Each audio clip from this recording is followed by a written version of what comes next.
I watch as James slides the same emerald ring across the restaurant table, the one I accepted in my previous life.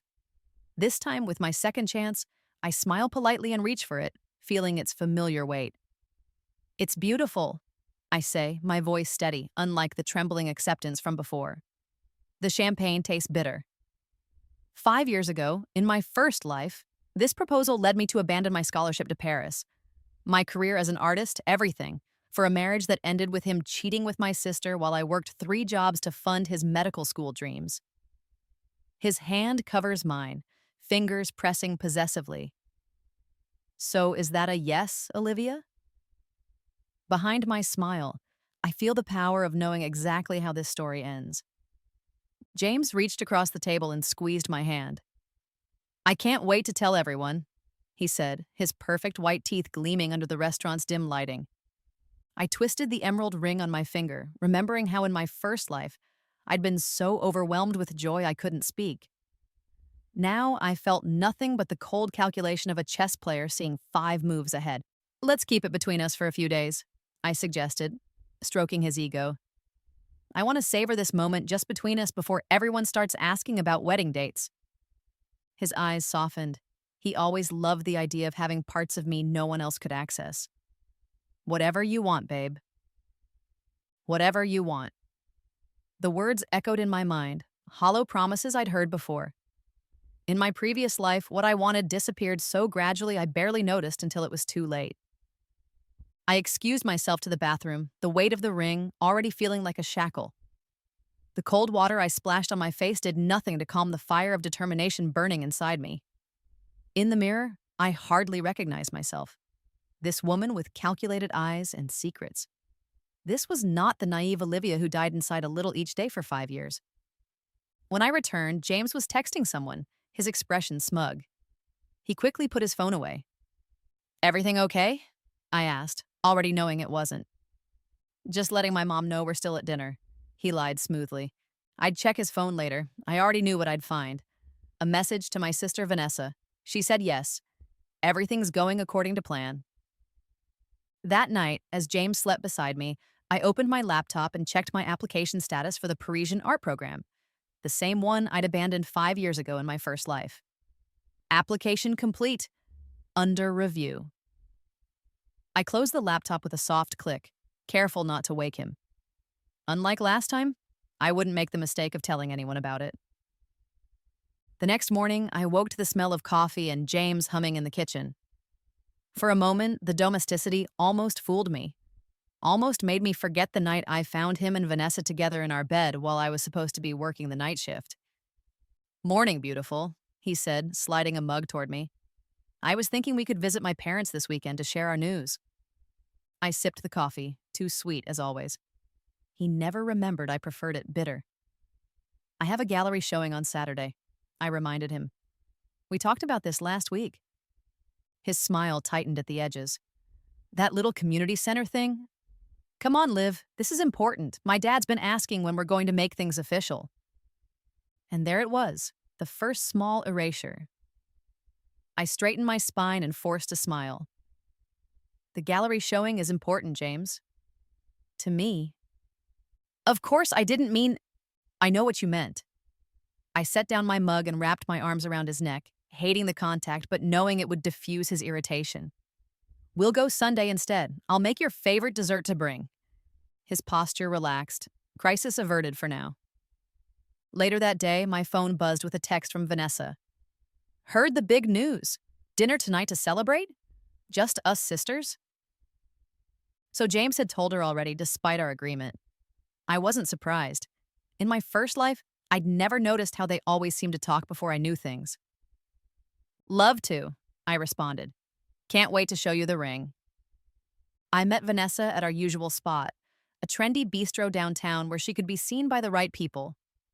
She arrived 15 minutes late, as always, flouncing in with her designer purse and perfect hair. Let me see it, she squealed, grabbing my hand before I could even stand for a hug.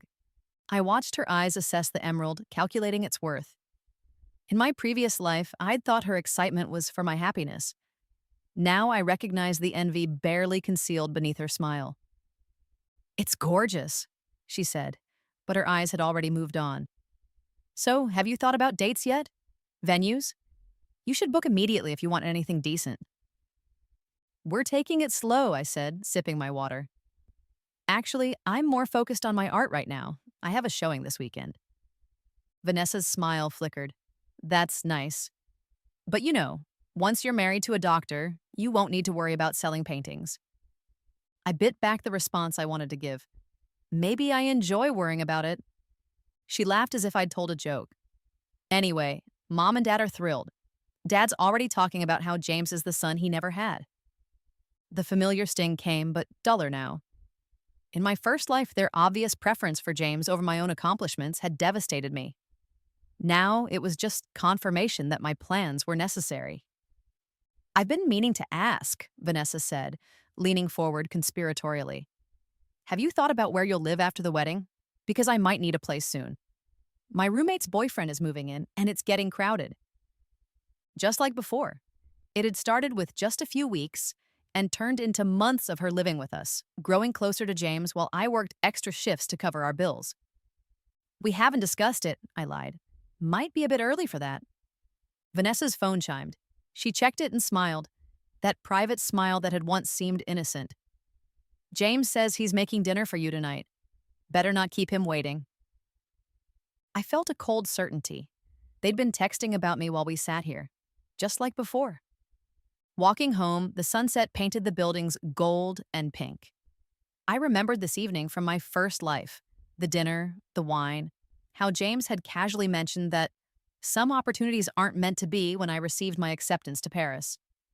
How I'd cried when I discovered the acceptance email in his deleted folder weeks later, and how he'd convinced me it was for the best. Not this time. This time, I had a separate email account he knew nothing about. This time, I was ready.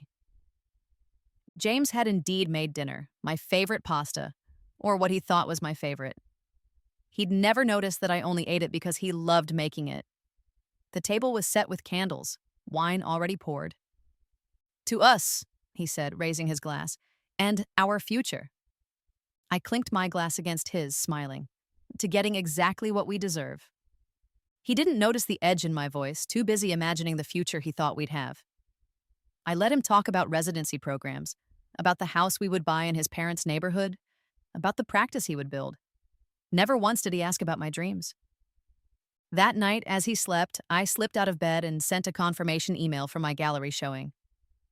The piece I'd be featuring was a dark, twisted portrait of a woman whose face was half hidden in shadow. I'd titled it Rebirth. No one who saw it would understand its true meaning, but that didn't matter. The truth was for me alone. The next morning, my phone rang. It was an unfamiliar number with a Paris country code. Hello? I answered softly, stepping onto the balcony and closing the door behind me. Miss Olivia Kent? This is Madame Fontaine from L'Atelier des Arts. We've reviewed your application and portfolio, and we'd like to offer you admission to our program, beginning this fall.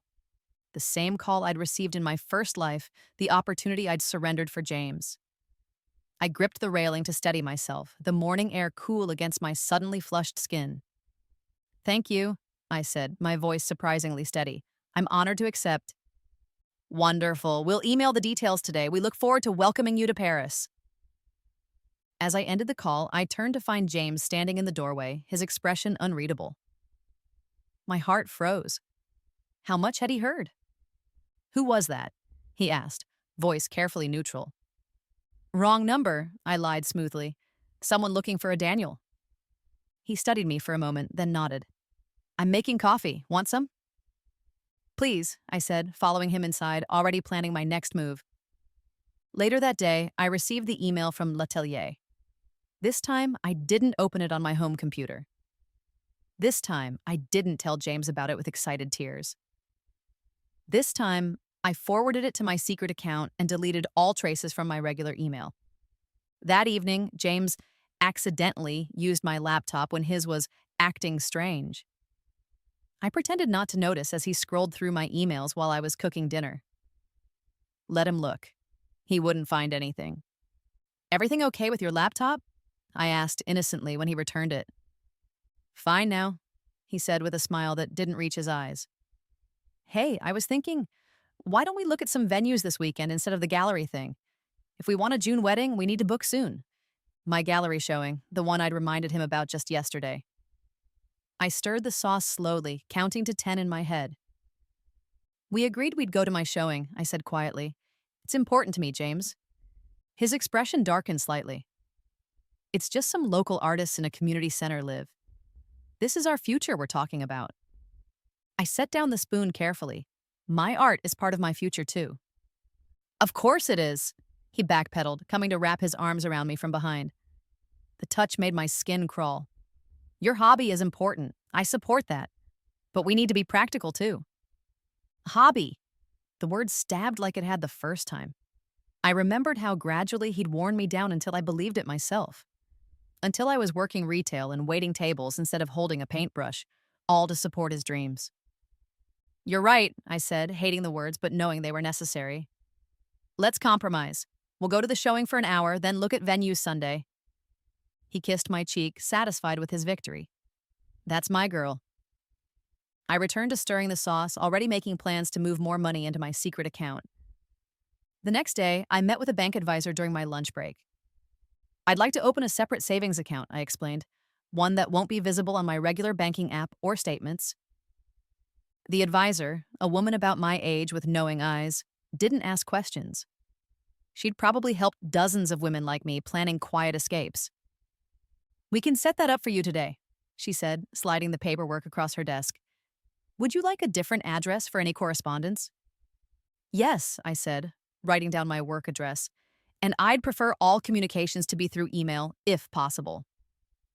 When I left the bank, I felt lighter somehow, the first concrete step toward freedom. That night, I dreamed of Paris, of cobblestone streets and art studios filled with light, of a life where I answered to no one but myself. I woke with tears on my face, both grief for the years lost in my first life and determination not to lose them again. James stirred beside me. Bad dream? He murmured sleepily. No, I said truthfully. A good one. Go back to sleep. The gallery showing arrived, and as I predicted, James rushed us through it, checking his watch every few minutes. My friends from the art community tried to engage him in conversation about my work, but his responses were polite, distracted dismissals. Your use of shadow is really evolving, my mentor Sarah commented, studying Rebirth with genuine interest. There's something different about your work lately. More certain. I feel more certain, I said, watching James from across the room as he checked his phone for the 10th time. And the engagement? Sarah asked quietly, nodding toward the ring. Is that part of this newfound certainty? I thought carefully before answering. Sarah had been the one who'd helped me rebuild my portfolio after my divorce in my first life, who'd encouraged me to apply to Paris again even when I thought it was too late. In this life, we were still just teacher and student, but I valued her insight. The engagement is clarifying, I said finally. It's helping me see what I really want. Sarah's eyes were shrewd. And what do you really want, Olivia?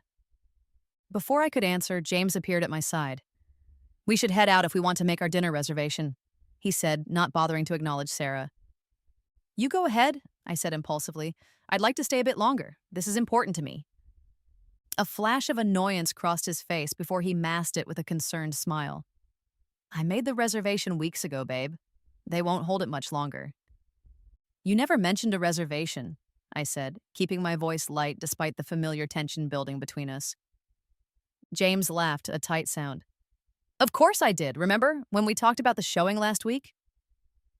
He was lying. I knew he was lying. But in my first life, I'd always doubted myself. Always believed I was the one who forgot things.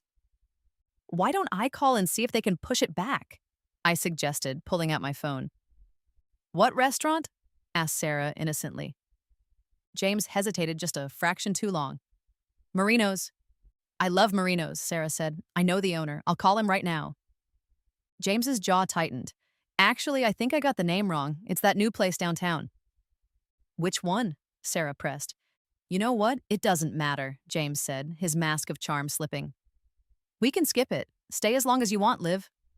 He stalked off toward the wine table and Sarah gave me a knowing look. Clarifying indeed, she murmured. After the showing, James was quietly seething on the drive home. I pretended not to notice, flipping through messages congratulating me on the exhibition. 3 pieces sold, I mentioned casually, including Rebirth. That's nice, he said dismissively. Did Sarah have to be so nosy about our plans? I looked out the window at the passing streetlights. She was just being friendly. She was interfering, he snapped. Your art friends always act like I'm some kind of outsider. You don't exactly try to be included, I pointed out. You spent the whole evening checking your phone. I had work emails, he defended. Some of us have professional responsibilities, Olivia. The barb was meant to sting, to remind me that my art wasn't a real job in his eyes. In my first life, I would have apologized, tried to smooth things over. This time, I simply fell silent, letting his frustration build in the vacuum of my response. When we arrived home, I headed straight for the bedroom. I'm tired. I think I'll go to bed. It's only 9, James protested, and we need to talk about tomorrow, the venue appointments. I sold 3 paintings tonight, James. I'm celebrating by getting some rest. I closed the bedroom door behind me, leaving him standing in the living room. Through the door, I heard him make a phone call, his voice low and irritated. I didn't need to hear the words to know he was calling Vanessa or Megan, complaining about how difficult I was being. Let him. I opened my laptop and checked my secret email. The confirmation from L'Atelier des Arts was there, along with information about student housing in Paris. I began researching apartments, knowing I'd need my own place eventually. The program started in September, 3 months away. 3 months to prepare, to quietly disentangle myself from James and the future he'd planned for me. I heard the front door open and close. James had gone out, probably to meet whoever he'd called. Good. I opened my banking app and transferred the money from my sold paintings into my secret account. $3,000 closer to freedom. As I closed my laptop, my phone chimed with a text from Megan. James says you're in a mood. Girls' brunch tomorrow to cheer you up? So predictable. I texted back, sounds perfect. Noon at Clementine's? Another piece moved into position on the board. The next morning, James was overly solicitous, bringing me coffee in bed as a peace offering. I'm sorry about last night, he said, sitting on the edge of the mattress. I was tired and stressed about work. It's fine, I said, accepting the mug. We all have bad days. So, we're good for the venue appointments today. I scheduled 3 after lunch. I took a sip of coffee to hide my smile. Actually, I'm meeting Megan for brunch at noon. Girl talk, you know. His smile faltered. Can't you reschedule? These appointments were hard to get. You made them without asking me first, I pointed out. And Megan's expecting me. You know how she gets when plans change. He couldn't argue with that logic. Megan was his friend first, after all. He wouldn't want to upset her. Fine, he sighed. I'll try to reschedule. Thank you for understanding, I said, reaching for his hand and squeezing it. How about dinner tonight? I'll cook your favorite. His expression brightened, so easily manipulated by small gestures of subservience. That sounds perfect. Brunch with Megan was exactly as I expected. She arrived wearing a dress too formal for the occasion, her blonde hair perfectly styled, her smile too bright to be sincere. So, she said after ordering a mimosa, trouble in paradise already? I arranged my face into a sheepish expression. Just a small disagreement. You know how important my art is to me. Megan nodded sympathetically, but I caught the slight roll of her eyes. Of course, but you know how hard James works too. He just wants everything to be perfect for your future together. I know, I sighed, playing my part. Sometimes I wonder if I'm ready for all this. Marriage is such a big step. Megan's attention sharpened. What do you mean? You're not having doubts, are you? Not doubts exactly, I said carefully. Just wondering if the timing is right. With my art career finally gaining traction, and James so focused on his residency, maybe we should wait a year or 2.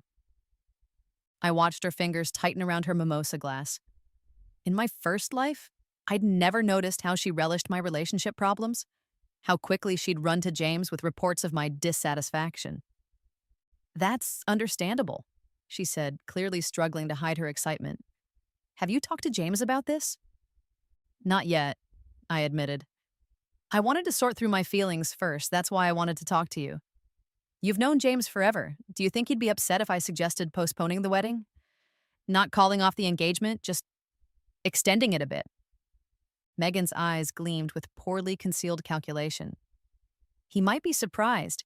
You know James, he likes to have everything planned out, but if it's what you really want, I'm not sure what I want, I lied. That's the problem. Well, she said, reaching for her phone, I think you should take some time to figure it out. No need to rush into anything. I pretended not to notice as she texted under the table. By the time our food arrived, I was certain James knew every word of our conversation. Perfect. After brunch, I stopped by the bank again, depositing a check from my recent sales and transferring most of it to my secret account. I was building a financial cushion that would support me through the transition to Paris, making sure I wouldn't be dependent on anyone else. When I arrived home, James was waiting with a bouquet of roses, my least favorite flower, though he never remembered that.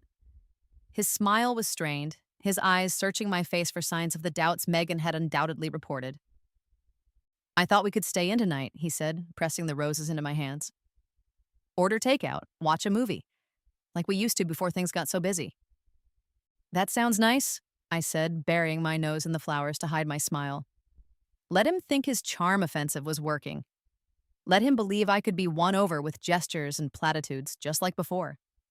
We settled on the couch with Chinese food and a romantic comedy, his choice, not mine. I endured his arm around my shoulders, his occasional kisses to my temple. Each touch reinforced my determination to escape. I've been thinking, he said during a lull in the movie. Maybe we should look at a June wedding next year instead of this year. Give us more time to plan the perfect day. He thought he was being clever, offering me the delay before I could ask for it, making it seem like his idea so he maintained control. Really? I widened my eyes in false surprise. But you've been so excited about getting married soon? I just want you to be happy, he said, stroking my hair in that possessive way that always made my skin crawl. And if you need more time. How did you know I was thinking about that? I asked, watching his face carefully. He hesitated, caught in the lie. I just had a feeling. You seemed overwhelmed lately. You're so intuitive, I murmured, resting my head on his shoulder. That's one of the things I love about you. He relaxed, believing he'd navigated the potential crisis. In my first life, I'd never noticed how often he did this, created problems and then swooped in with solutions that benefited him. I'd been too grateful for his understanding to see the manipulation. The next week passed in a familiar pattern. James was attentive, loving, the perfect fiancé on the surface. I played my part, the adoring bride-to-be with occasional, carefully revealed doubts that kept him on his toes.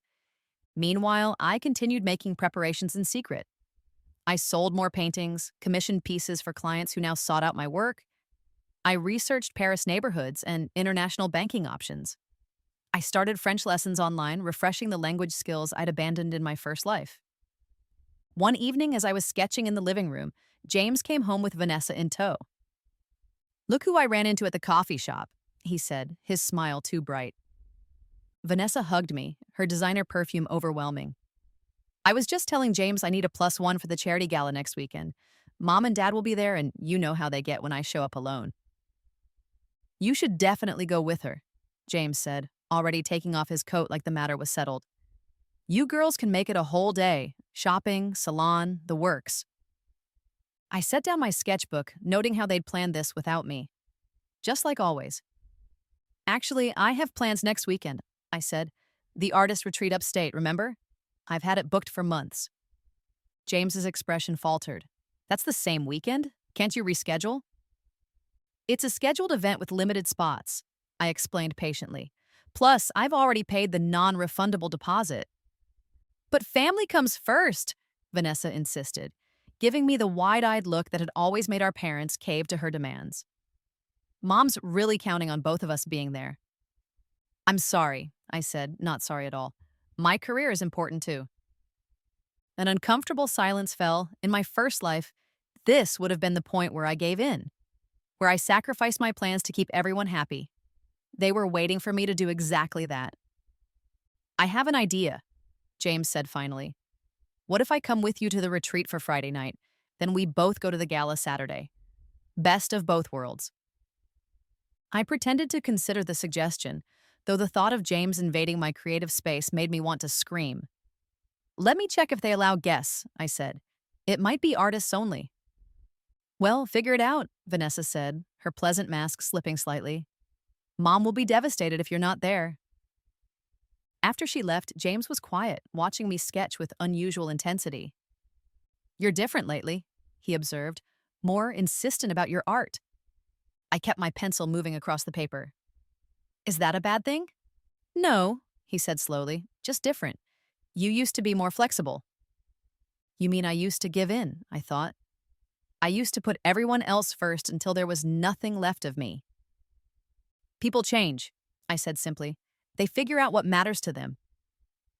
He came to stand behind me, looking over my shoulder at my sketch. A woman standing at a crossroads, one path shrouded in shadow, the other bathed in light. And what matters to you, Olivia? He asked, his voice carefully neutral. I looked up at him, allowing him to see a glimpse of the truth in my eyes. Being true to myself, I said, no matter what. A flicker of uncertainty crossed his face. Good, let him wonder, let him worry. The game was changing, and he was finally beginning to sense it. That night, I heard him on the phone again, his voice low and urgent. I didn't need to hear the words to know he was expressing concerns about me, about my changing behavior. I smiled in the darkness. Let them conspire. Let them think they were still one step ahead. In reality, I was already miles beyond their reach, my path to freedom more certain with each passing day. The next morning, I checked my email to find a message from L'Atelier des Arts. They'd secured an apartment for me in Paris, a small studio near the school. I would have access beginning September 1st, 6 weeks away. The countdown had begun. The artist retreat was my sanctuary, a weekend away from James, from the constant performance of being the fiancé he expected.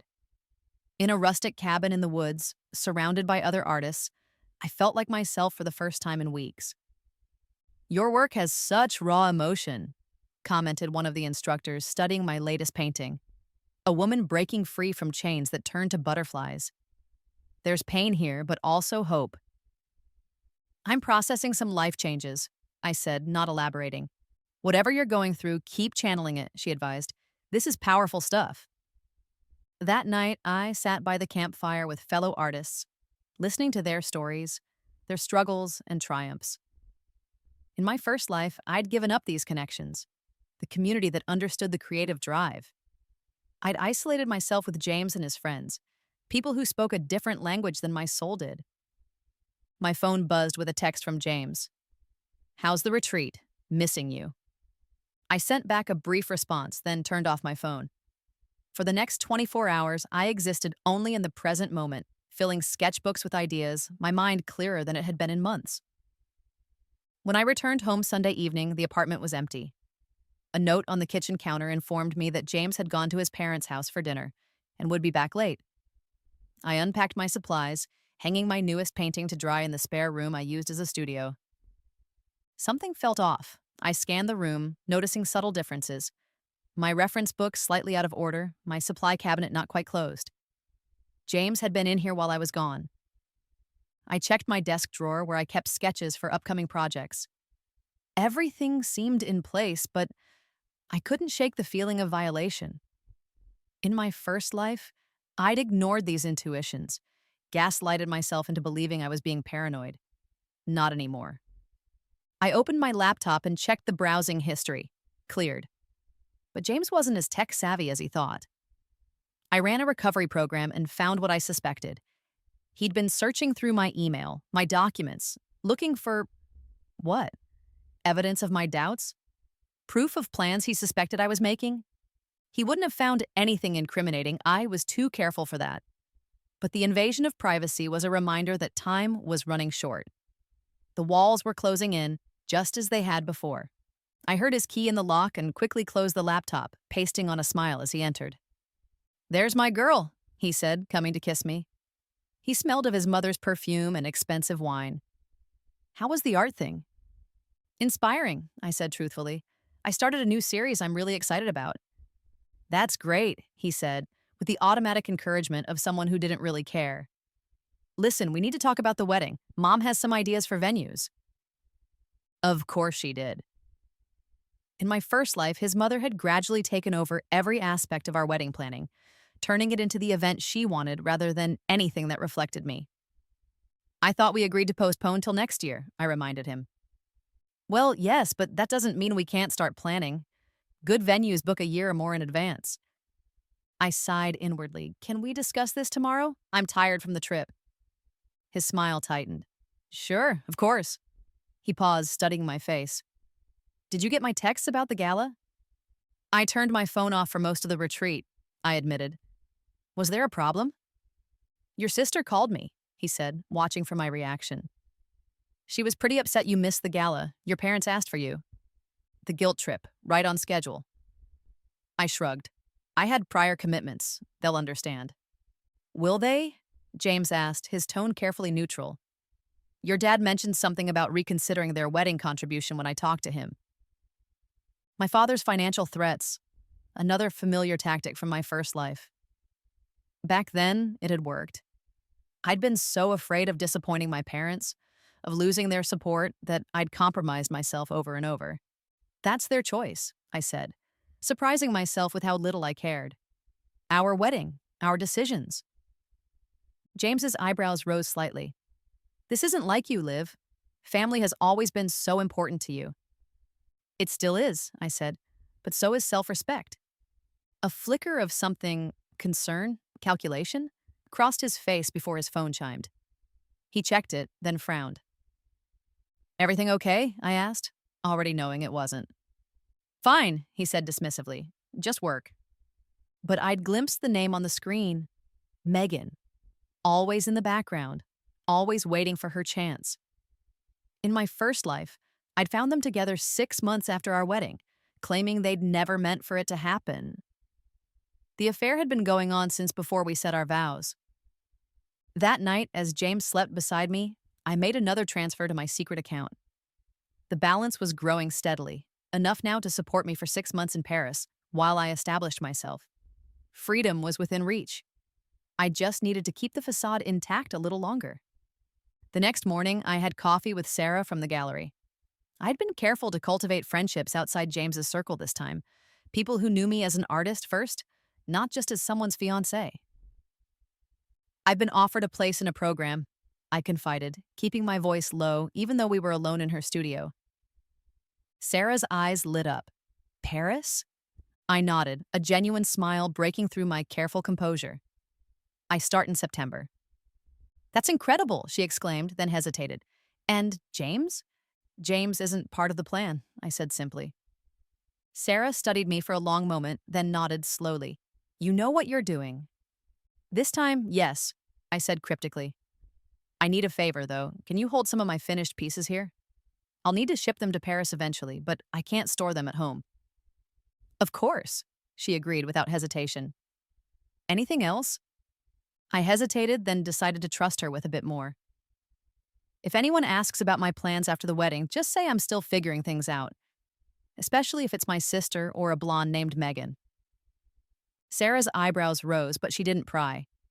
Understood. Your business is your business. As I left her studio, my phone rang. James's mother. I considered letting it go to voicemail, but decided it was better to maintain appearances. Olivia, darling. Her voice dripped with artificial sweetness. I've been trying to reach you for days. I was at an art retreat over the weekend, I explained, bracing myself for the disapproval. Yes, James mentioned that. Her tone made it clear what she thought of my prioritization. We missed you at the gala. The Hendersons were asking about the wedding. The Hendersons, family friends whose daughter had married a surgeon 5 years ago and now lived in a mansion in the suburbs. James's mother never missed an opportunity to mention them. I'm sorry I couldn't make it, I said, not feeling sorry at all. How are the wedding plans coming along? James mentioned you had venue ideas. The distraction worked perfectly. She launched into a detailed description of 3 country clubs, each more ostentatious than the last. I made appropriate noises of interest while watching a young couple across the street. They were laughing, completely wrapped up in each other. Had James and I ever been that genuinely happy? I couldn't remember. So we'll need to schedule tours soon, James's mother concluded. How's next weekend? I'd have to check with James, I hedged. We both have busy schedules right now. Well, these venues won't wait forever, Olivia. Her impatience leaked through. A June wedding requires commitment. The irony of her word choice wasn't lost on me. Commitment. In my first life, I'd committed everything, my dreams, my career, my self-respect, while James had committed nothing but empty promises. I understand, I assured her. I'll talk to James tonight.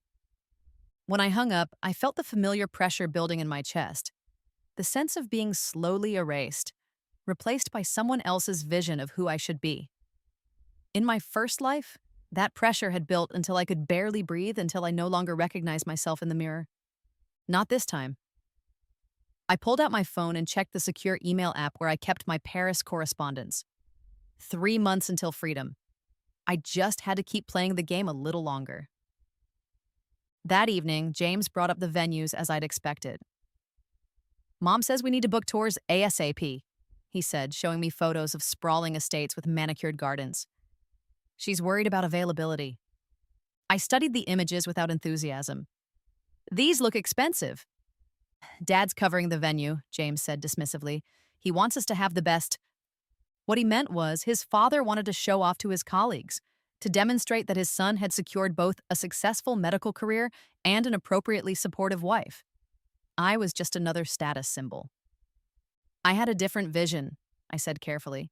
Something smaller, more intimate. James frowned. Like what? A backyard barbecue? His contempt was so familiar it almost made me laugh. In my first life, I'd suggested a small ceremony in an art gallery. He and his mother had vetoed it immediately. Just something that feels more like us, I said vaguely. Maybe we should each make a list of what we want and then find a compromise. Sure, he agreed, though his tone suggested my list wouldn't matter much. I'll tell Mom we'll tour the venues next weekend. I nodded, knowing I'd be suddenly ill when the day came. One more small act of resistance in my quiet rebellion. The next day, I had lunch with Vanessa. She'd been calling and texting incessantly since I missed the gala, her messages becoming increasingly pointed. Better to face her now than let suspicion build. Finally, she said as I slid into the booth across from her. I was beginning to think you were avoiding me.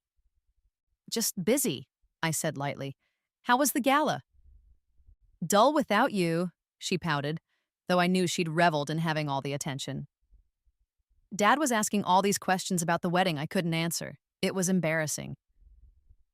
I'm sorry about that, I said, sipping my water. Next time we'll coordinate our schedules better. Vanessa leaned forward, her eyes suddenly intense. Is everything okay with you and James? You've been so distant lately. The concern might have seemed genuine if I hadn't lived through this before, if I hadn't discovered her true nature in the most painful way possible. Everything's fine, I assured her. Just figuring out the balance between wedding planning and my art career. Both are demanding right now. Your art career, she repeated, a slight emphasis on the last word. Mom mentioned you sold a few pieces recently. That's nice.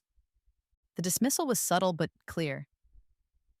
In my first life, my family had treated my art as a cute hobby, something to keep me occupied until real life, marriage, children, began. They'd been genuinely surprised when galleries started showing interest after my divorce, as if they'd never considered I might have actual talent. More than a few, actually, I said, unable to resist the small correction. I'm working with 3 galleries now, and I've been invited to participate in a showcase next month. Vanessa murmured, clearly unimpressed. She fiddled with her expensive bracelet, a gift from our parents for her college graduation, though she'd dropped out after a semester. Well, it'll be good to have something to occupy your time while James is building his practice. I smiled tightly, remembering how in my first life, I'd worked 60-hour weeks at multiple jobs to support us while James completed his residency. My own dreams had withered from neglect. Actually, I said, choosing my words carefully, I've been considering taking on a major project after the wedding, something that might require travel. Vanessa's eyebrows shot up. Travel? But James will be establishing his career here. You can't just abandon him right after the wedding. It wouldn't be abandoning, I said mildly. Couples support each other's goals, don't they?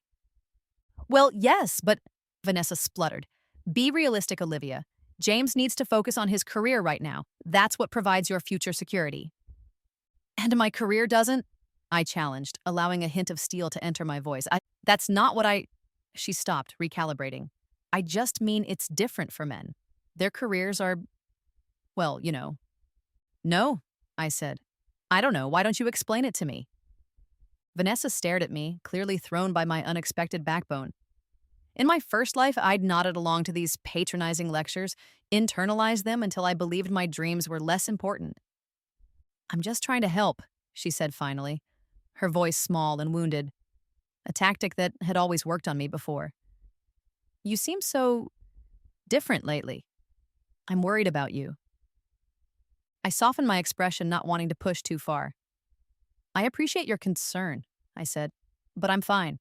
Better than fine, actually. I'm just evolving. Vanessa didn't look convinced, but our food arrived, shifting the conversation to safer topics. I let her chatter about mutual acquaintances, about her plans to redecorate her apartment, all while knowing she'd report every detail of our lunch to James. Let her. My plans were advancing regardless. After lunch, I received a text from Megan. Coffee tomorrow? Need your advice on something important. I smiled grimly. So predictable. James had obviously enlisted her help in figuring out what was wrong with me. In my first life, I'd considered Megan a close friend, confided my insecurities and fears to her, never realizing she was feeding everything back to James, helping him shape his manipulation. Sure, I texted back. 2 p.m. at Indigo Cafe? This time, I'd be the one setting traps. The next afternoon, I arrived at the cafe early, choosing a corner table that offered privacy but was still within earshot of other customers. A witness or two might prove useful. Megan arrived precisely on time, her blonde hair perfectly styled, her makeup flawless. She hugged me enthusiastically, as if we were still the close friends we'd been in college.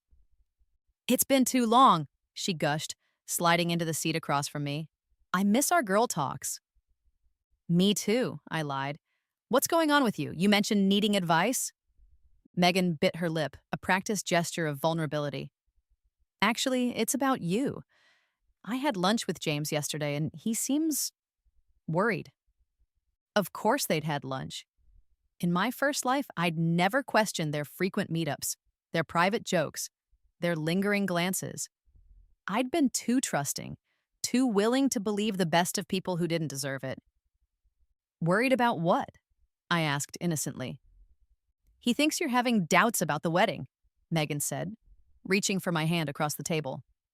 About your future together.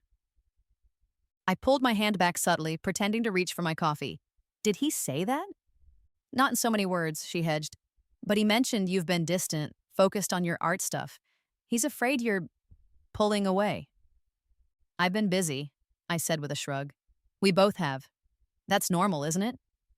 Of course, Megan agreed too quickly. But it's also normal to prioritize your relationship, especially with the wedding approaching. James feels like you're not as excited about it as he is. I took a slow sip of coffee, considering my response. What do you think I should do? I asked, giving her exactly what she wanted, a chance to shape my behavior. Megan smiled, pleased to be playing the role of relationship expert. I think you should plan something special for him. Remind him why you fell in love. Show him you're still committed to your future together. That's a good idea, I said, nodding thoughtfully. Any specific suggestions? Well, you know James, he loves feeling appreciated. She leaned forward conspiratorially. Maybe a weekend away? Just the two of you, no distractions. No art stuff, no wedding planning, no work, just reconnecting. Translation. No independence, no personal pursuits, complete focus on James and his needs. The same pattern that had slowly suffocated me in my first life. I could plan something for next month, I mused, already knowing I'd be long gone by then. After my showcase. Megan's smile faltered slightly. Why wait? I think he needs reassurance sooner rather than later. I have commitments, I said firmly. My art isn't just a hobby I can set aside whenever it's inconvenient. Of course not, she backpedaled. I didn't mean. I know what you meant, I said, keeping my tone light despite the steel underneath. And I appreciate your concern for James. You've always been such a good friend to him. She missed the edge in my words, too busy preening at the compliment. I just want you both to be happy.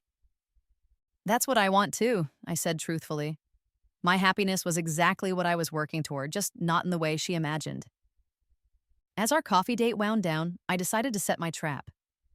Actually, Megan, there is something I wanted to ask your advice about. Something I haven't told anyone yet. Her expression brightened with barely disguised eagerness. Of course. Anything. I've been offered an opportunity, I said, lowering my voice conspiratorially. A chance to study in Paris for 3 months. It would be next spring, after the wedding. Megan's eyes widened. Paris? But what about James? That's what I'm struggling with, I confessed, manufacturing vulnerability in my voice. It's an amazing opportunity for my career, but the timing. Have you told James about this? She asked, already reaching for her phone. Not yet, I said quickly. I wanted to think it through first. Figure out if it's even worth bringing up. You know how he feels about my art. Well, Megan said hesitantly, I think you need to consider what's really important here. Your marriage should come first, especially in that first year. Paris will always be there. The familiar refrain. In my first life, I'd heard it from everyone. Put your dreams on hold, they'll wait. Except they didn't wait. They withered and died while I put everyone else first. You're probably right, I sighed, looking appropriately conflicted. Sometimes I wonder if I'll regret not pursuing these opportunities while I have them. You won't, Megan assured me with the confidence of someone who'd never had to sacrifice anything. When you see James becoming the incredible doctor he's meant to be, when you're building your life together, that's what will matter, not some art program in Paris. I nodded slowly as if absorbing her wisdom. Thanks for listening, Megan. I really value your perspective. Just please don't mention this to James yet. I want to find the right way to tell him myself. Of course, she promised, her fingers already itching to text him the moment I was out of sight. My lips are sealed. When we parted ways, I didn't head home. Instead, I went to the bank and withdrew a significant amount in cash, money I'd need for the final preparations. Then I visited a storage facility I'd rented under my professional name, L.V. Morris, where I'd already begun storing personal items I couldn't bear to leave behind but couldn't risk keeping at the apartment. My grandmother's journals. My first set of professional paints. Photographs from before. Happier times with genuine friends I'd lost touch with after marrying James. Small treasures that represented the real me, not the diminished version I'd become in my first life. As I carefully arranged these items in the climate-controlled unit, my phone buzzed with a text from James. We need to talk when you get home. Important. I smiled grimly. Megan had wasted no time. The Paris trap was set and sprung, exactly as I'd planned. When I arrived home, James was waiting in the living room, his posture rigid with tension. He didn't bother with pleasantries. Were you going to tell me about Paris? He demanded. I set down my keys calmly. Hello to you, too. Don't avoid the question, Olivia. An art program in Paris? After our wedding? Were you actually considering this without discussing it with me first? I took a deep breath, playing my part perfectly. I see Megan couldn't keep a secret for even an hour. This isn't about Megan, James snapped, though we both knew it was.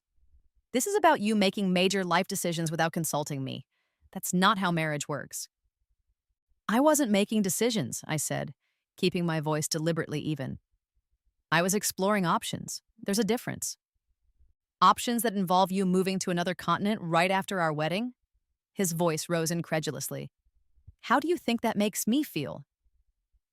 In my first life, this was where I'd have crumbled, where I'd have apologized profusely, promised never to consider such a selfish thing again, reassured him that his career and our marriage came first. I think it makes you feel threatened, I said instead, my tone matter-of-fact. I think you're afraid I might prioritize myself for once. James stared at me, momentarily speechless. This wasn't the script he was used to. That's not, he started, then collected himself. I'm trying to build a life for us, Olivia, a future. My medical career isn't just for me, it's for us, for our family someday. I need support right now, not a wife who's running off to Paris to paint. There it was, the fundamental difference in how we viewed our relationship. My career was a selfish indulgence. His was a noble pursuit that deserved my sacrifice. Why does supporting you mean giving up opportunities for myself? I asked quietly. It doesn't, he insisted, his tone softening strategically. But timing matters. My residency is at a critical stage. In a few years, when I'm established, you can pursue whatever you want.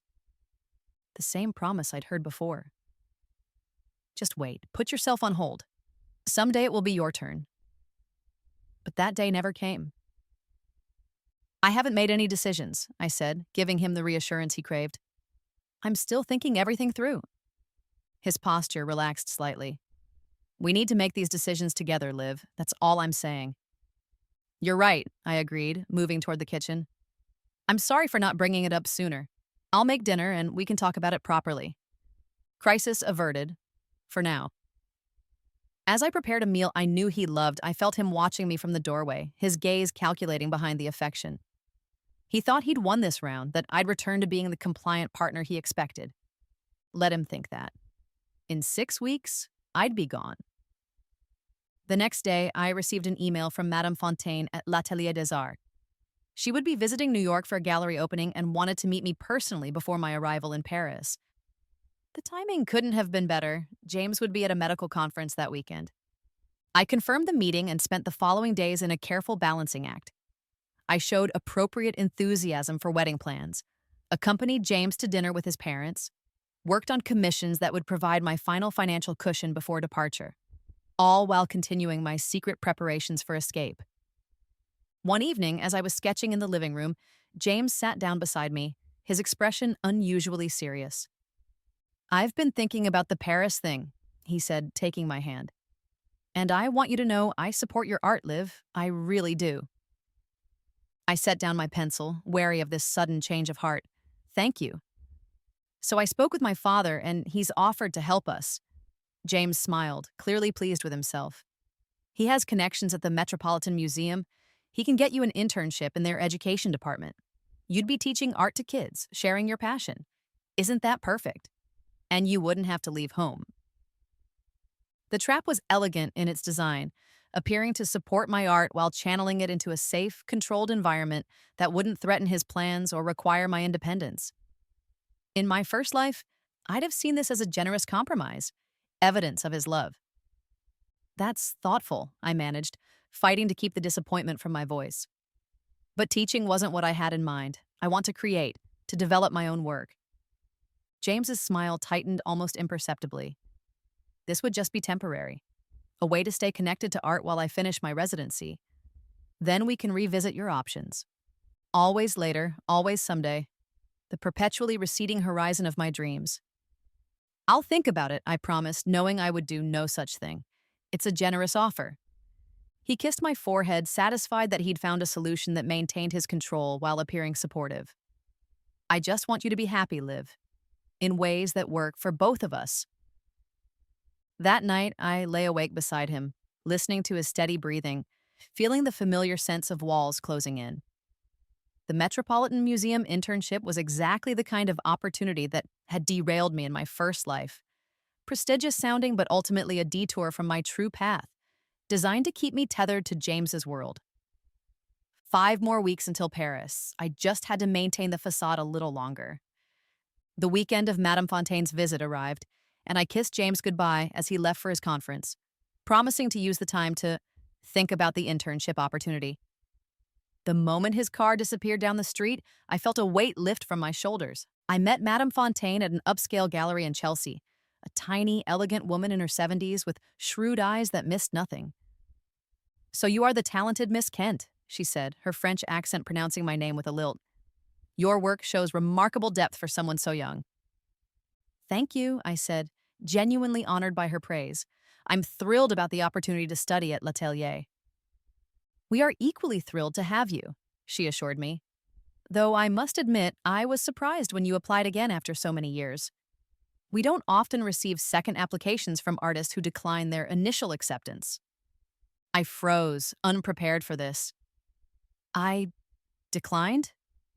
Madame Fontaine tilted her head, studying me curiously.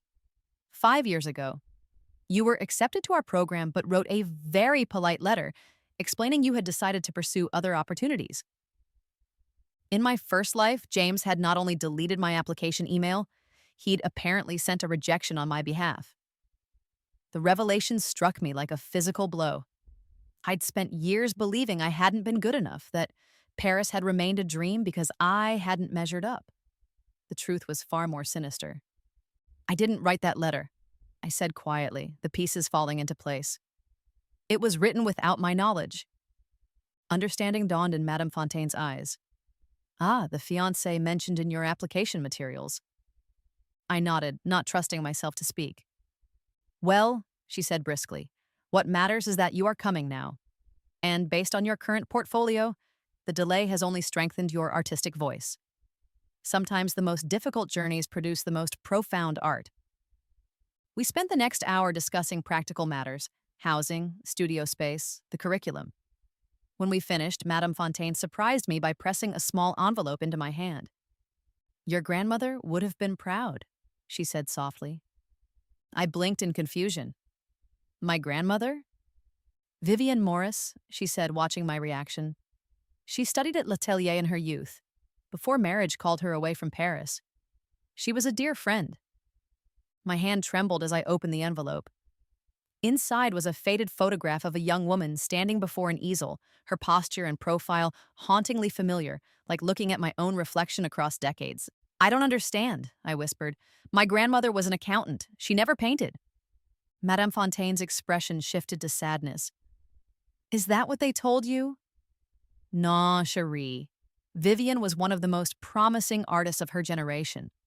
But like many women of her time, she gave it up for marriage and family. Her husband, your grandfather, did not approve of her artistic pursuits. The world tilted on its axis. My grandmother, the quiet, proper woman I remembered from childhood visits, had been an artist, had traveled this same path before me, had given up her dreams just as I had in my first life. She left something for you, Madame Fontaine continued, pressing a small key into my palm. Come, I will show you. In a daze, I followed her to a storage facility in downtown Manhattan. The key opened a climate-controlled unit filled with canvases, sketchbooks, journals. A lifetime of secret work my grandmother had created in private, never sharing with the world. She continued to paint, you see, Madame Fontaine explained gently. In secret. When she knew her time was growing short, she arranged for these to be preserved for you. She recognized your talent even as a child. She did not want you to share her fate. Tears streamed down my face as I turned pages of journals, seeing my grandmother's thoughts, her frustrations, her quiet rebellion against the constraints of her life. In her final entry, written months before her death, she'd penned words that pierced my heart. My dearest Olivia, if you are reading this, you have found your way back to your true path. Do not make my mistake. Do not surrender your gift for anyone, no matter how persuasive their reasons. The world needs your art. You need your art. It is not selfish to claim your right to create. It is necessary. I love you. Be braver than I was. I sank to the floor, overwhelmed by this connection across time, this warning from a woman who had lived my story before me. In my first life, these treasures had remained undiscovered, my grandmother's message undelivered. But now, in this second chance, her voice reached across the years to strengthen my resolve. She left you more than her art, Madame Fontaine said quietly. There are financial provisions as well. A trust in your name with Banque Nationale de Paris, enough to establish yourself comfortably while you build your career. My head spun with these revelations. In my first life, I'd struggled financially after leaving James, working multiple jobs while trying to rebuild my artistic practice. I'd never known there was a safety net waiting for me, a grandmother's love expressed in practical support as well as artistic legacy. Why didn't she tell me herself? I asked, wiping tears from my cheeks. While she was alive? She tried, Madame Fontaine said gently. Your parents? They did not approve. They intercepted her letters, returned her calls unanswered. They feared you would follow in her footsteps rather than the secure path they envisioned. Another betrayal. My parents, who had always pushed me toward practical careers, who had enthusiastically supported my engagement to James with his medical school prospects, had deliberately kept me from knowing my own artistic heritage, my grandmother's struggle and support. "Thank you," I said finally, looking up at Madame Fontaine, "for preserving this, for finding me." "Vivian made me promise," she said simply. "I am merely fulfilling that promise. The rest is up to you." I spent the remainder of the weekend cataloging my grandmother's work, reading her journals, absorbing the legacy she'd left me. With each painting I unwrapped, each sketch I studied, I felt my resolve hardening like steel forged in fire. My escape from James wasn't just for me anymore, it was for my grandmother too. A chance to claim the life she'd been denied, to honor her gift by refusing to surrender mine. When James returned Sunday evening, I greeted him with a carefully composed facade of normalcy. If he noticed the new light in my eyes, the straightness of my spine, he said nothing. "How was your weekend?" he asked, unpacking his suitcase. "Did you think about the internship?" "I did," I said truthfully. "I'm still considering all my options." He nodded, satisfied with my non-answer. "My conference went well. Dr. Mercer mentioned a possible fellowship next year. It would mean longer hours for a while, but the prestige would be worth it." Another demand for sacrifice, another expectation that I would rearrange my life to accommodate his ambitions. In my first life, I'd nodded eagerly, already calculating how many extra shifts I could pick up to cover our expenses during his fellowship.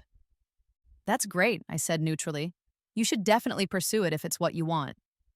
He glanced at me, perhaps noting the lack of enthusiastic support he'd come to expect. "It would be good for us, Liv, for our future." "I want you to have the career you want," I said carefully, "just as I hope you want the same for me." A shadow crossed his face, frustration, calculation, before his expression smoothed into the practiced concern he wore like a mask. "Of course I do. That's why I arranged the museum opportunity. Have you decided about that?" I hesitated, weighing how to respond. 4 weeks until Paris, I needed to maintain the peace while finalizing my preparations. "I thought I might visit the museum this week," I said, offering him a small victory. "See the program firsthand before deciding." His smile returned. "Perfect. I'll let my father know. He'll be pleased." That night, as James slept beside me, I slipped from bed and went to my studio. In the moonlight streaming through the window, I began a new painting, a woman standing at a crossroads, one path leading to shadow and confinement, the other to light and freedom. Behind her stood another figure, older but with the same determined profile, pointing toward the light.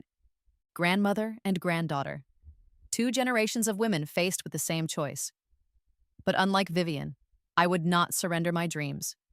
I would not allow James, or anyone, to erase me again. 3 weeks until Paris. The countdown continued. The gallery showcase arrived, my final exhibition before departing for Paris. I'd selected pieces that represented my evolution as an artist, including Rebirth, which had sold to a private collector but was on loan for the event.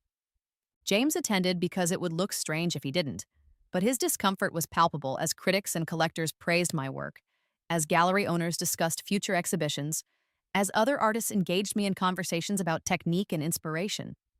This was my world, not his, and he couldn't control the narrative here. "You didn't tell me this was such a big deal," he muttered as another patron walked away after an enthusiastic conversation about my use of symbolism. "Didn't I?" I said innocently. "I'm sure I mentioned it was important." Sarah appeared at my elbow, champagne flutes in hand. "Your pieces are the stars of the show," she said, handing me a glass. 2 more collectors asking about commissions. You'll need to raise your prices soon." James's eyebrows rose. "Commissions? Prices?" "Olivia's work is in high demand," Sarah explained, clearly enjoying his surprise. "Especially since word got out about Paris." I shot her a warning look, but the damage was done. James's expression darkened. "What about Paris?" he asked too casually. Sarah, realizing her mistake, backpedaled smoothly. The Parisian influences in her recent work, very evocative of the French modernists. James wasn't fooled, but he wouldn't create a scene here. He simply squeezed my hand a bit too tightly and whispered, "We'll discuss this at home."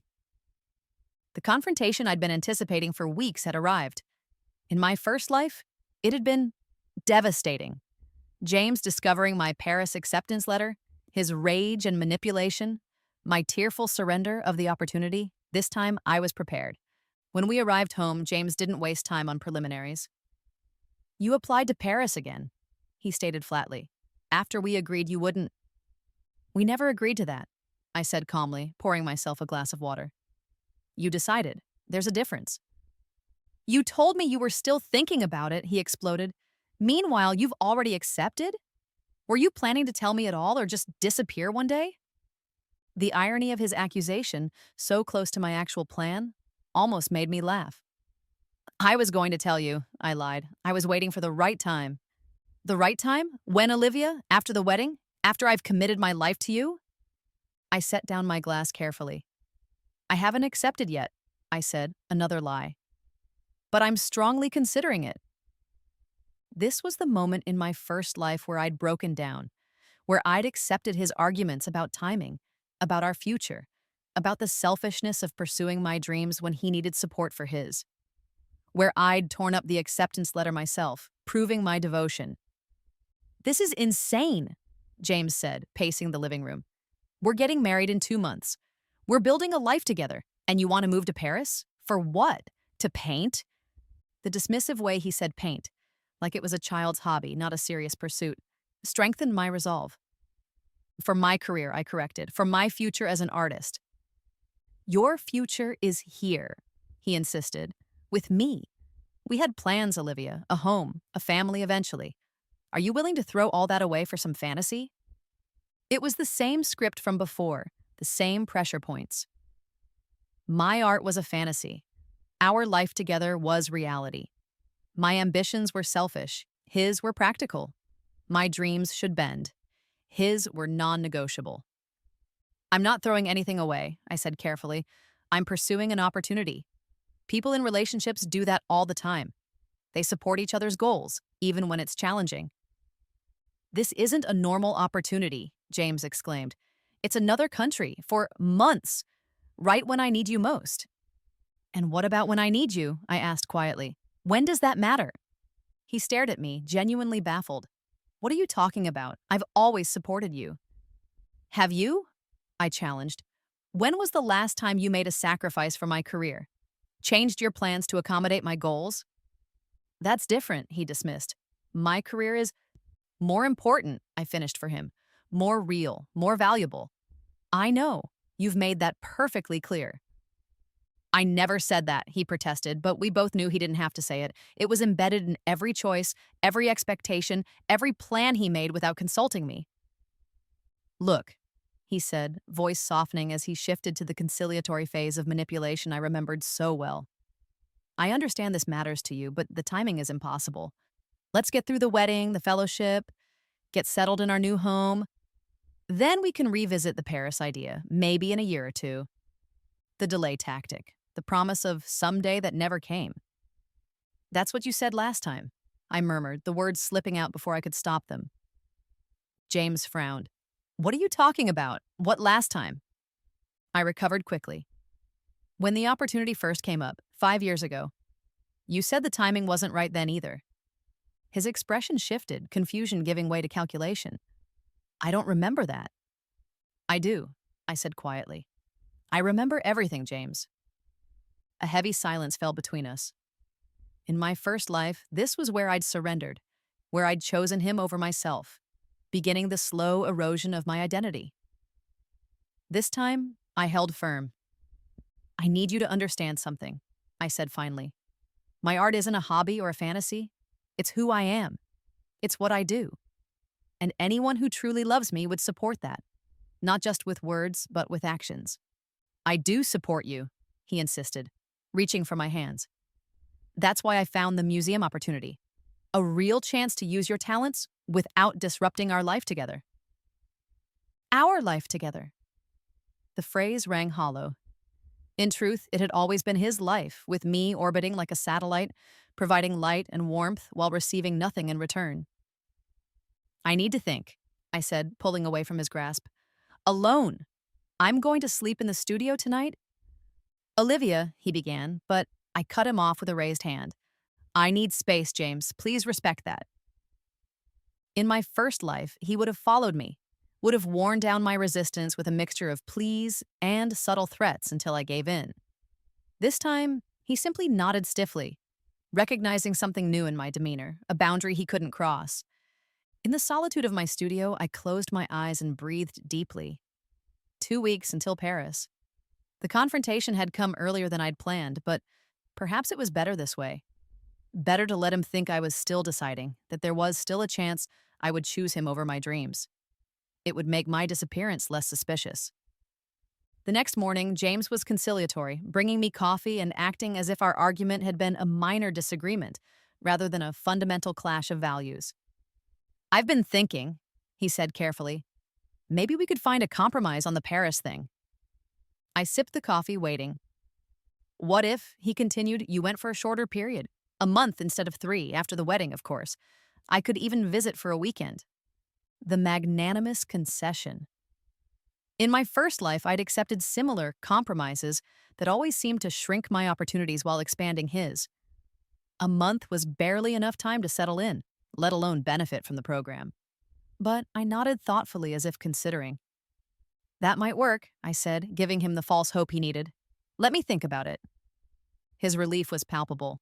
Take all the time you need, we'll figure this out together. Together, as if we were equals in this relationship. As if my dreams carried the same weight as his. The next week passed in careful navigation.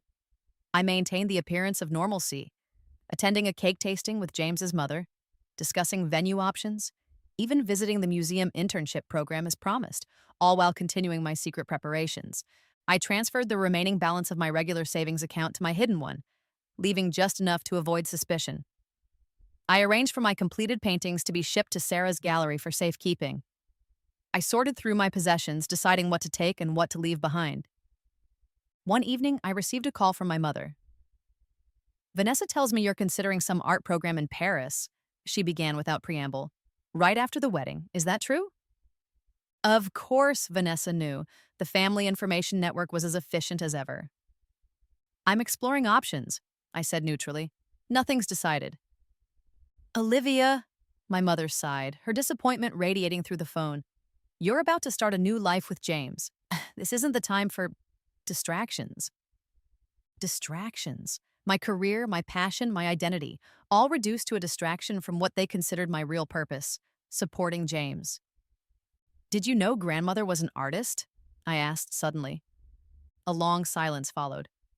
Who told you that? My mother finally asked, her voice tight. Does it matter? It's true, isn't it? Another pause. She dabbled, my mother admitted reluctantly, before she married your grandfather. She didn't dabble, I corrected. She was talented. She studied in Paris. She could have had a career. And she chose family instead, my mother said pointedly. She chose responsibility over selfish pursuits. The familiar argument. Art was selfish. Marriage was responsible. Dreams were indulgences. Sacrifice was virtue. Was she happy? I asked quietly. With her choice? My mother's hesitation told me everything. She had a good life, she said finally. A comfortable home, a respected husband, children who loved her. But not happiness. Not fulfillment. Not the life that might have been if she'd been allowed to pursue her gift. I found her paintings, I said. They're extraordinary. Did you know she kept creating in secret, even after grandfather forbade it? Olivia, my mother began, but I interrupted. Did you know she left me a trust fund for my art career? That she arranged for me to have connections in Paris?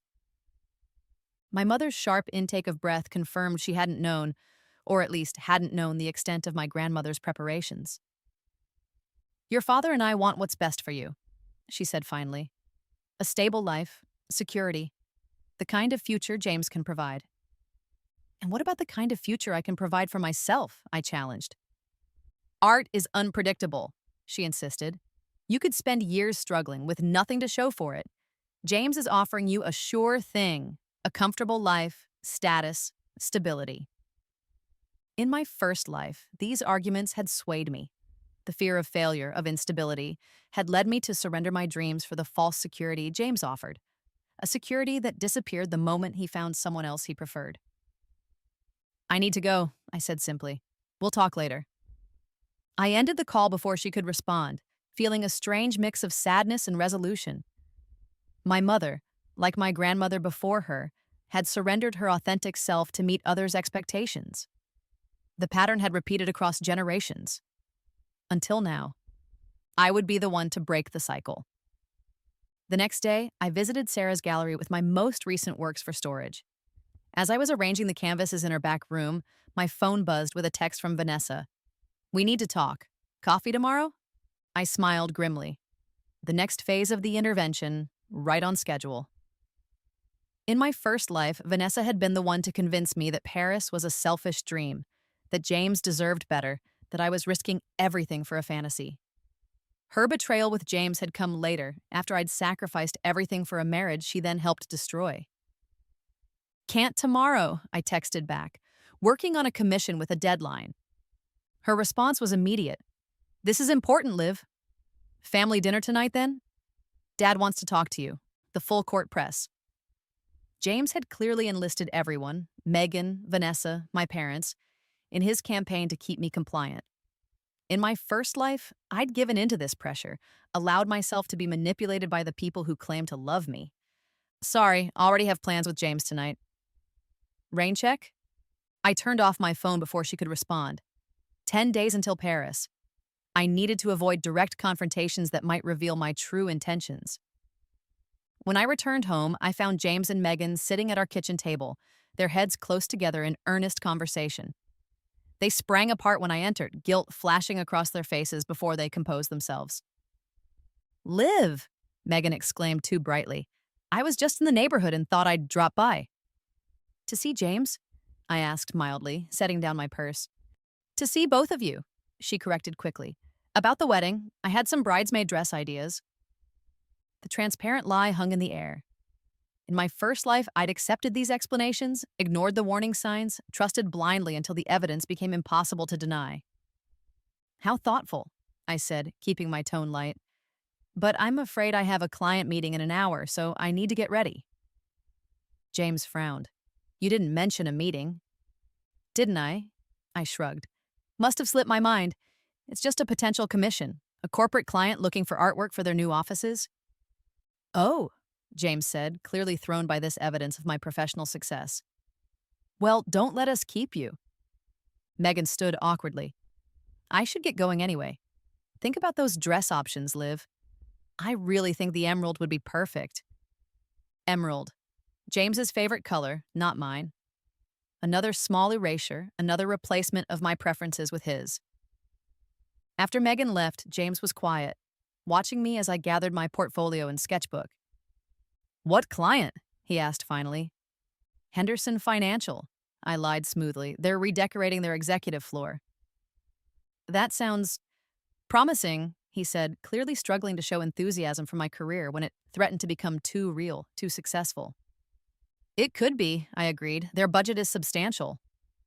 He nodded, processing this information. "When will you be back?" "Not sure," I said, checking my watch. "These initial consultations can run long. Don't wait up." I kissed his cheek and left before he could ask more questions. There was no meeting with Henderson Financial. Instead, I drove to my storage unit where I spent the evening organizing my grandmother's paintings, selecting which ones I would take to Paris with me. Tangible connections to the artistic legacy I'd only just discovered. As I carefully wrapped a particularly striking canvas, a woman gazing at a distant horizon, her face a study in longing and determination, I felt a profound sense of connection across time. My grandmother had lacked the courage or opportunity to claim her rightful path. I would not make the same mistake. When I returned home late that night, James was still awake, pretending to read a medical journal. "How was the meeting?" he asked casually. "Productive," I said, keeping details vague.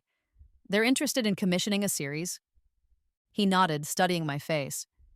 Your parents called. They seemed concerned. Of course they had. The Allied front closing ranks. About what? I asked innocently. They didn't say exactly, just that they've been trying to reach you. I shrugged. My phone died during the meeting. I'll call them tomorrow. James set down his journal. Liv, is everything okay? You seem different lately. The same question he'd asked in my first life, when my increasing unhappiness had become impossible to hide. Back then, I'd reassured him, blamed myself, promised to try harder. This time, I simply met his gaze. I'm evolving, I said truthfully, becoming more of who I'm meant to be. His expression darkened slightly. And who is that exactly? I'm still figuring that out, I said, moving toward the bedroom. But I'm getting closer every day. I felt his eyes on my back as I walked away, sensed his growing unease. Good. Let him worry. Let him wonder. The balance of power was shifting, and for the first time, he was the one feeling uncertain. The next morning, I awoke to a text from Vanessa. Emergency family meeting tonight. Non-negotiable. Mom's cooking your favorite. The desperation was escalating. In my first life, a similar emergency meeting had been the final push that broke my resolve. My father's threats to withhold financial support for the wedding, my mother's tears about family reputation, Vanessa's pointed comments about my selfishness. I texted back, can't tonight, deadline for commission, we'll call tomorrow. Then I blocked her number, temporarily. I needed space to complete my preparations without constant intrusions. Later that day, I visited my bank and arranged for international access to my accounts. The banker, a discreet older woman, didn't blink when I explained I'd be relocating to Paris. Will you need to transfer funds to a French bank? She asked. Eventually, I said. But I'll start with just having access to my accounts from abroad. She nodded, processing the paperwork. And your fiancé? Will he need access as well? No, I said firmly. These are my personal accounts. She glanced at my engagement ring but made no comment, simply noting my instructions in the system. Another woman who understood, perhaps, the importance of financial independence. When I returned home, I found a vase of peonies, my actual favorite flowers, on the kitchen counter, along with a note from James. Thinking of you. Dinner at Marcel's tonight? 7 p.m. Love, J. Marcel's, the restaurant where he'd proposed. The gesture was calculated to remind me of our happiest moments, to rekindle the emotions that had once bound me to him. In my first life, such gestures had always worked, had always made me question my growing discontent. This time, I recognized the manipulation beneath the romance. But I would go. 7 days until Paris. Better to maintain appearances, to keep him believing he was regaining control. I wore the green dress he loved, arranged my hair the way he preferred, played the role of adoring fiancé with practiced ease. Across the candlelit table, James was attentive, charming, the man I'd fallen in love with before I discovered the controlling, selfish reality beneath. I've been thinking, he said, reaching for my hand, about Paris. I tensed internally but kept my expression neutral. Oh? I spoke with Dr. Mercer today. He says I could potentially take a 2-week break after the fellowship starts. It wouldn't be ideal, but he squeezed my hand. I could come with you to Paris for the first 2 weeks of your program, help you get settled. The offer seemed generous on the surface, a compromise, a sacrifice on his part. But I recognized it for what it was, another form of control. 2 weeks in Paris with James would mean no freedom, no independence, no chance to establish myself on my own terms. That's thoughtful, I said, choosing my words carefully. But wouldn't it be difficult to start the fellowship and then immediately take time off? It would, he admitted. But you're worth it. We're worth it.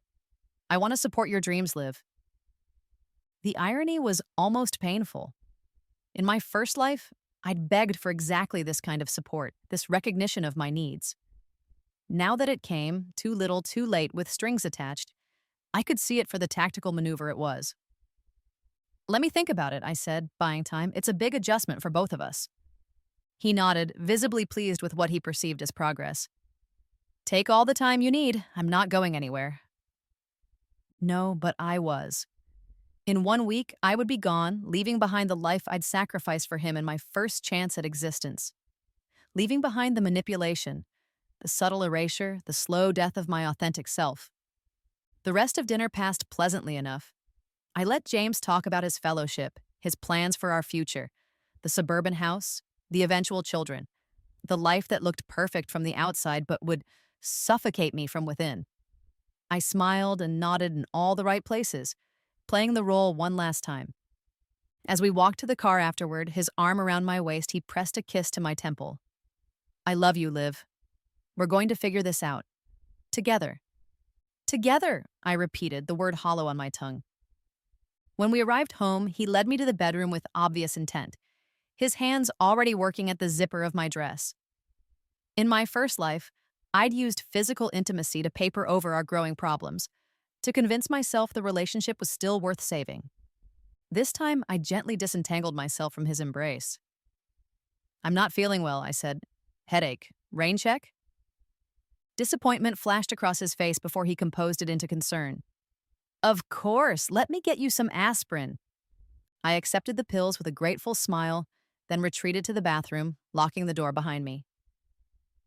In the mirror, I studied my reflection. The woman I'd become.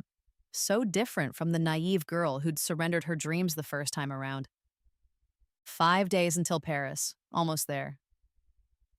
The next morning, I woke to find James had left early for a hospital shift. On the kitchen counter was a small wrapped package with a note. Just because, love, Jay. Inside was a delicate silver bracelet, beautiful but also a subtle claim of ownership. I set it aside without putting it on. My phone rang, my father's number. I'd been avoiding his calls, knowing they would be filled with pressure and guilt. But 5 days out from departure, what harm could come from one conversation? Olivia, he began when I answered, his tone grave. Your mother and I are concerned. About what? I asked, though I knew perfectly well. James says you're still considering this Paris nonsense, after he and his father arranged that museum opportunity specially for you.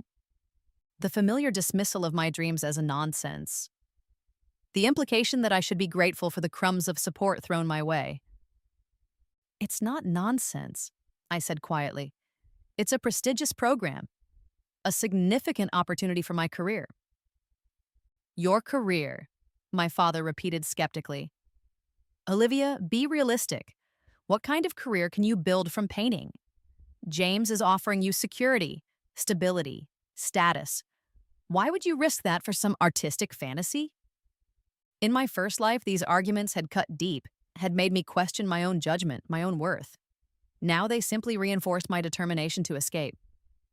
I'm not asking for your approval, I said, surprising myself with my calm. I'm an adult making my own decisions. Decisions that affect your entire family, he exclaimed. Do you have any idea how it will look if you abandon your fiancé right after the wedding? The embarrassment for everyone involved? Ah, there it was. The real concern. Not my happiness, not my fulfillment, but appearances. What would people think? I haven't made any final decisions, I said, the lie coming easily. But if I do choose Paris, it won't be about abandoning anyone. It will be about pursuing something important to me. Your mother is devastated, my father said, switching tactics. She's been planning this wedding for months. The deposits alone are refundable up to 30 days before the event, I finished, having checked this detail carefully. And the wedding is still 2 months away. A stunned silence followed. In my first life, financial arguments had been particularly effective in swaying me. The guilt of wasted money, the pressure of family expectations. You've changed, my father said finally, accusation in his voice. Yes, I agreed simply. I have. After ending the call, I felt a strange lightness. In my first life, confrontation with my father had always left me shaken, doubting myself. Now I felt stronger, more certain of my path. 3 days until Paris. The final countdown had begun. I spent the day packing a small suitcase with essentials, hiding it in my studio closet. The bulk of my belongings would be shipped later, once I was safely away. The most important items, my grandmother's journals, my portfolio, financial documents, were already secured at my storage unit. That evening, as James and I were having dinner, my phone buzzed with a text from Megan. Emergency! Need to see you tonight. James, too. It's about the wedding venue. I showed James the message, rolling my eyes. What venue emergency could possibly require both of us immediately? James frowned, reading the text. No idea, but you know Megan. Everything's a crisis. Can you handle it? I asked. I have those commission sketches to finish tonight. He hesitated, then nodded. Sure, I'll go see what's up. After he left, I moved quickly. This was the opportunity I needed. Time alone to finalize preparations without his watchful eyes. I made several calls to the shipping company that would transport my belongings, to Sarah about last-minute gallery arrangements, to the airline to confirm my flight details. 2 hours later, I'd just finished when I heard James's key in the lock. His expression was thunderous as he entered. There was no venue emergency, he said flatly. Megan wanted to talk about you, about Paris, about how distant you've been. She thinks you're planning to leave. My heart raced, but I kept my expression neutral. And what did you tell her? That she's being ridiculous, he said, but his eyes were searching my face for confirmation or denial. That we've discussed Paris and are figuring out a compromise. That our relationship is solid. The lies he told himself. The narrative he created to avoid facing the truth of our unraveling connection. Megan's always been dramatic, I said with a shrug. She sees problems where there aren't any. Is that true? He challenged, stepping closer. Are there no problems, Olivia? Because lately it feels like you're slipping away, like I don't know you anymore. In my first life, this confrontation had ended with tears, with reassurances, with me recommitting to his vision of our future. This time, I met his gaze steadily. People change, I said simply. Relationships evolve. We're figuring it out, like you told Megan.